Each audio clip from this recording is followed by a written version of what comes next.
Apakah anak angkat laki-laki mahram dengan ibu angkatnya? Saya tak punya anak perempuan. Kalau saya pingin anak perempuan, anak angkat, gimana caranya? Saya cari keponakan saya. Saya punya adik laki-laki Jamal. Anak Jamal ini ada perempuan. Maka anak adik saya inilah yang saya angkat. Supaya apa? Supaya kalau dia gadis, dia mahram dengan saya. Kalau saya ingin anak angkat laki-laki, maka saya cari keponakan istri saya. Supaya kalau dia nanti lajang, dia mahram dengan istri. Jangan dicari anak yang orang lain. Berapa banyak anak angkat berubah jadi bini angkat.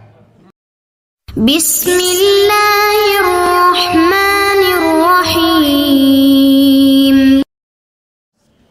Kalau anak di luar nikah, dinikahkan oleh orang tuanya, boleh apa tak boleh?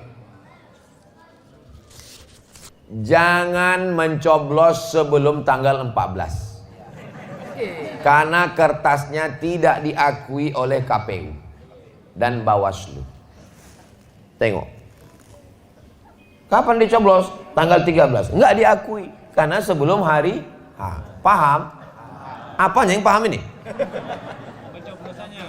Kenapa anak itu tidak diakui? Karena dia sudah ada sebelum akad nikah. Sebelum akad nikah sudah ada di dalam. Makanya bunyi bapak itu mengakadkan giginya rapat. Ku nikahkan kau dengan anakku. Sebetulnya aku tak izinin, tapi kan aku udah hamil duluan. Kalau datang orang mau meminang anak gadis kita baik-baik, nikahkanlah. Jangan dihalang-halangi. Karena zaman sekarang tak macam zaman dulu. Zaman sekarang kalau kita halangi, janjian dia di DM-nya, berjumpa dia, habis selesai. Tanam pinang rapat-rapat supaya puyuh tak bisa lari. Didekat-dekatinya, akhirnya dibawanya lari. Amin. Mau bilang apa kita? Makanya kalau udah anak gadis, anak lajang, datang anak lajang tuh 2 kali, tanya dia. Pakai bahasa kita Air Joman lah. What do you want? Dudukkan dia, dudukkan. Aku ini jamaah masjid Nurul Ihsan. Kau datang kemari ini orang menengok, biji mata orang di Tanjung Balai ini nengok. Aku nih tokoh masyarakat di sini. Kalau yang lain-lain ini tokoh bangunan, tokoh. Aku spare part, aku yang tokoh masyarakat sini. Malu aku. Kau datang nih apa? Judul kita ini mau dibawa kemana hubungan ini? Kalau memang kau jantan, jangan cuma bawa mawar, bawalah mahar. Mantap. Oke. Begitu. Jangan diam aja. Ini datang anak lajang, disediakan pula teh. Kalian duduk sini ya. Bapak sama ibu mau ke dalam. Itu sama artinya kalian memfasilitasi untuk berzina. Berzina kalian, berzina. Tak bisa begitu, mesti tegas. Ibu mesti tegas, bapak mesti tegas. Karena rajin pun sembahyang. Kalau sampai anak ini berzina, jangan sampai kalau udah nanti terjadi apa yang terjadi, nasi sudah jadi bubur. Tai ayam. Anak sudah hamil, cerita bubur ayam juga lagi. Nah, kalau sudah kejadian hamil dia, terpaksalah dinikahkan.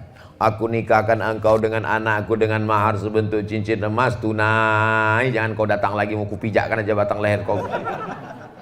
Habis itu efeknya 4. Menikahkan anak dalam keadaan hamil, efeknya 4. Pertama, kalau anak ini lahir, anak ini tidak boleh pakai bin bapak ini. Kenapa tak boleh pakai bin? Karena dia sudah ada sebelum akad. 2, kalau anak ini mati, maka bapak ini tak dapat warisan dari anak ini. Karena dia tidak ada hubungan nasab. 3, kalau bapak ini mati, anak ini tak dapat warisan dari bapak ini. Karena mereka tidak hubungan nasab. Karena hubungan nasab berdasarkan akad, bukan berdasarkan DNA. 4, kalau anak ini mau nikah, kebetulan dia perempuan, bapak ini tak bisa mewalikan. Karena walinya adalah wali hakim. Gimana ini Pak Ustadz dia mau nikah? Tak pandai kau bohong, dulu pandai kau bohong. Bilang sama Pak Hakim, Pak Hakim aku begini-begini. Kata Pak Hakim, bukan cuma kau yang ke 100, banyak kali orang macam kau ini. Aku yang menikahkannya, kata Pak Hakim. Kau pura-pura mencret aja nanti gitu, Pak. Jangan kau nikahkan. Serahkan ke hakim. Hakim yang menikahkan. Walinya wali hakim. Pak Hakim itu siapa? Pak Kua.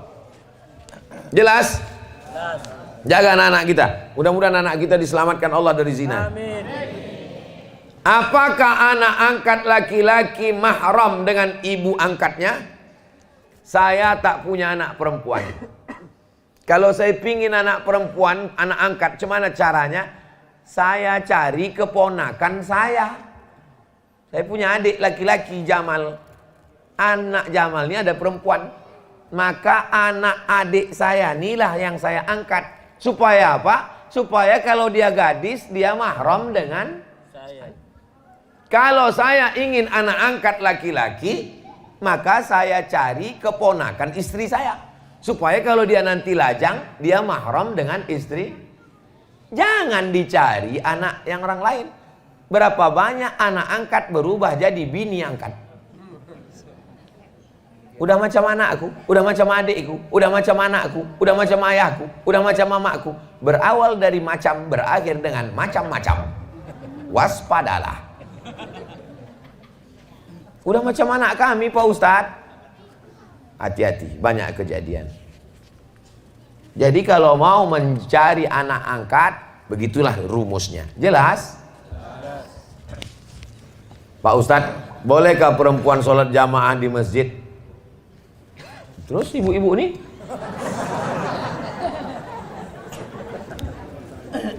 Kalau begitu berdosa lah semua oci-oci ini. Panjang umur, sehat badan, kita sampai ke Masjid Nabawi. Amin. Sampai di Masjid Nabawi, ini arah kiblat. Pintu sebelah kiri itu ada 3. Pintu yang pertama Babul Baqi.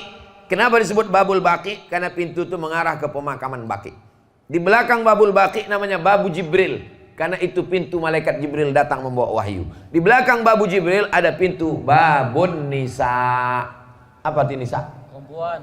Apakah mungkin pintunya ada, orangnya tak ada? Itu menunjukkan bahwa perempuan sholat di masjid. Tapi ada ustadz yang bilang perempuan tak boleh sholat di masjid. Hadisnya ada. Perempuan lebih baik sholat dalam pekarangan, lebih baik sholat dalam rumah, lebih baik sholat dalam kamar. Kapan itu? Ketika terjadi fitnah. Di Palestina tak boleh perempuan sholat di masjid, takut ditangkap tentara Israel. Di Air Joman ada tentara Israel. Itu orang yang berdiri itu rupanya Israel itu. Itu pejuang Palestina itu semua. Amin. Takbir. Di Air Joman aman.